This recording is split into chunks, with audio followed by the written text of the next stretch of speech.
നിങ്ങൾ ചില കാര്യങ്ങളെ ഇഷ്ടപ്പെടും, അത് നിങ്ങൾക്ക് ഷർറായിരിക്കും. അതേ ആയത്തിൽ തന്നെ പറഞ്ഞില്ലേ, നിങ്ങൾ ചില കാര്യങ്ങളെ വെറുക്കും, അത് നിങ്ങൾക്ക് ഖൈറുമായിരിക്കും. അവസാനം പറഞ്ഞ വാചകമാണ് ഏറ്റവും പ്രധാനം. വല്ലാഹു യഅലം വല്ലാഹു യഅലമു വഅൻതും ലാ തഅലമൂൻ. അല്ലാഹുവാണ് അറിയുന്നവൻ, നിങ്ങൾ അറിയില്ലാത്തവരാണ്.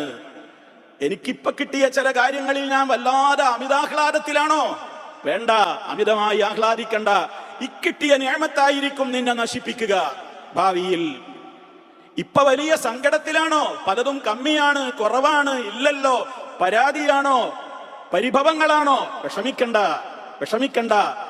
ഇതിനേക്കാൾ ഈ പ്രയാസം നിനക്കുള്ളതായിരിക്കും നിന്റെ ജീവിതത്തിൽ നിനക്ക് ഖൈർ. പക്ഷേ നിന്റെ കൊച്ചു ബുദ്ധി കൊണ്ട് അതൊന്നും അളക്കാനോ തീരുമാനിക്കാനോ കഴിയില്ല. വല്ലാഹു യഅലം വഅൻതും ലാ തഅലമൂൻ. അല്ലാഹുവാണ് അറിയുന്നവൻ, നിങ്ങൾ അറിയുന്നവരല്ല എന്ന്.